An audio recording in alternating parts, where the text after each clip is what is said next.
So you ever been checking out a jazz standard and you see something like this?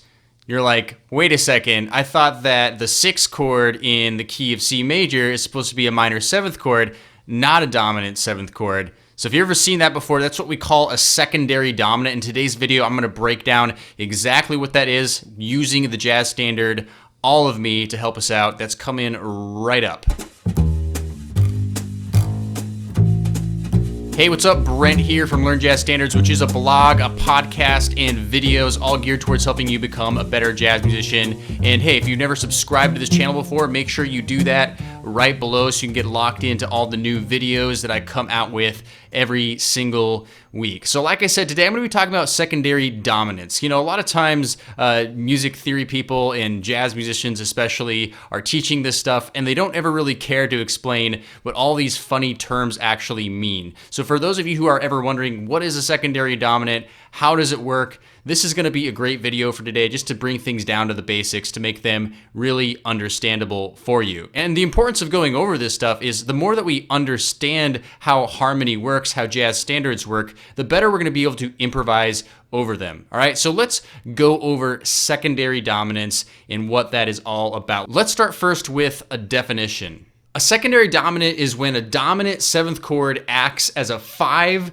of a diatonic chord other than the tonic. We call this tonicization. This means the chord the secondary dominant precedes now sounds like a new tonic to the listener. Now, if that just sounded like rocket science to you, just went way over your head, don't worry, let me just simplify this really quickly. So let's just take everything in the key of C. So we have a C major seventh chord. And if you don't really understand how chord progressions are built, how to understand major keys, I have a video for that where I talk about how the diatonic series works. I'm going to link that up right above in the card right above. So you can go and check that out later if you don't understand that. But what we know is that in the key of C, we have C, D minor, E minor, F major, G7, A minor, B half diminished, and then we're back at C major again, right? So those are all the chords within the diatonic series of concert C major that exists. So when we talk about the five chord of C major, what is that going to be? Well, I just said it, it's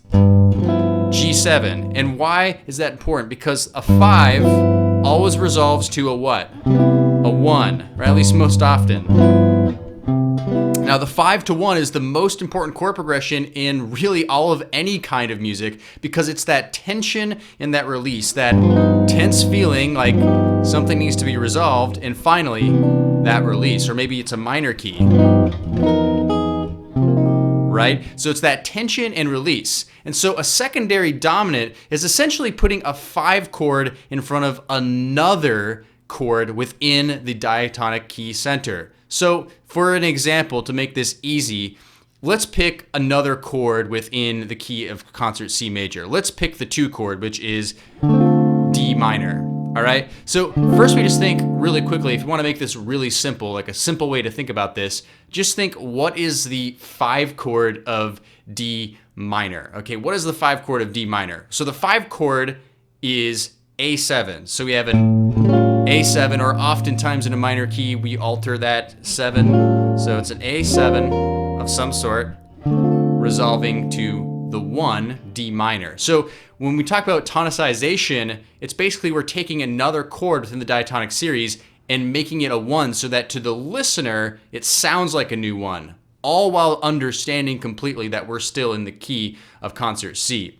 So let's just say our chord progression is this: C major 7, that's the 1 chord, and then A minor 7, that's the 6th chord, and then D minor 7, 2 chord, G7 is the 5 chord. So that's just a basic 1, 6, 2, 5 chord progression in concert C major. That's a really important one to know, right? Well, if we want to add a secondary dominant into this mix, we can do so by tonicizing the 2 chord. So we have C major 7,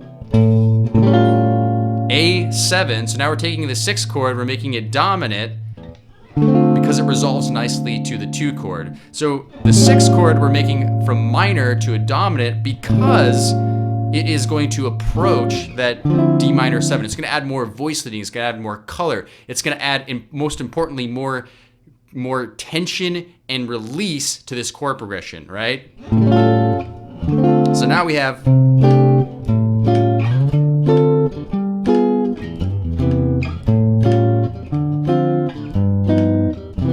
right? It's that tension release that we add when we add a secondary dominant into the mix. So if you've studied jazz for any period of time, you know that All of Me by Gerald Marks and Seymour Simon is a really important jazz standard. So it goes like this.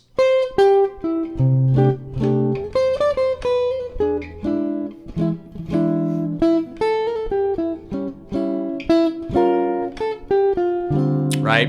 Okay, let's look at the chords here. So we start with a C6. All right, that's the 1 chord in C major, right? Then we go to this E7. Now I really look at that in this chord progression as a 2-7, a dominant 2-7 in D minor. But that's not really what we're gonna focus on right now. I talk about this in my book, The Jazz Standards Playbook. In fact, these color-coded changes here are from my book, The Jazz Standards Playbook. So I talk more about that there. But let's focus on that next chord in the next measure, which is A7. Okay, it goes like this with the melody. Okay, now the important thing to look for is what's in bar 7. It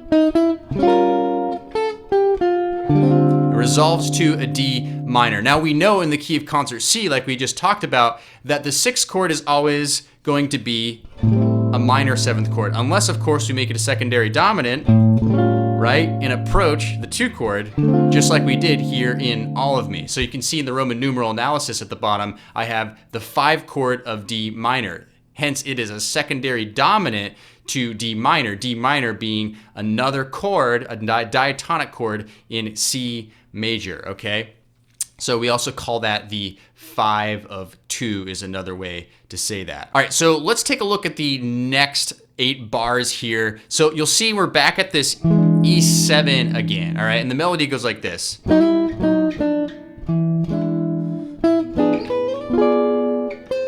Resolving to the A minor there, all right? So what's happening here? Okay, we have this E7, and before this was, I called it this 3 dominant chord, right? Well, now we're calling it something different, okay? We have the 5 chord in A minor, AKA the 5 of 6. And I have this highlighted red, which means the key of A minor. I talk about color coding in my book, The Jazz Standards Playbook, but we're not gonna focus on that right now. We're just gonna focus on the fact that this E7 is really now functioning as a 5 of 6, the 6th chord in C major being, of course, A minor. So now that E7 is really a 5 chord to A minor. So now we're tonicizing the A minor. So in All of Me, we have these different situations where we're tonicizing different key centers within the overall parent key of C major, right? A minor, that's just the 6th chord in C major, but if we put a dominant 7th chord in front of it, all right, now we have a secondary dominant, right? And if we have the D minor 7, which is the 2 chord, but we put a dominant 7th chord in front of it, which is an A7, now we have this 5-1 relationship going to a D minor 7. All right, so that's like a crash course on secondary dominance. I think the cool thing that you could probably do is just go through some jazz standards and start trying to identify where you see these secondary dominants come up. All right, so that's what I want to hear from you in the comments below. What other jazz standards can you think of examples of secondary dominance? Let me know. I want to hear from you so we can all learn together. And hey, if you need help learning jazz standards in general, I have a great guide called Learn Jazz Standards the Smart Way, where I go through my 4-step process for learning jazz standards really well so that you don't forget them, so that you don't get lost, you can understand them. So you can just go to Learn Jazz Standards thesmartway.com to get that freebie. All right, that's all for today. Checking out, and I appreciate you for hanging out with me today, and I'll see you in the next video.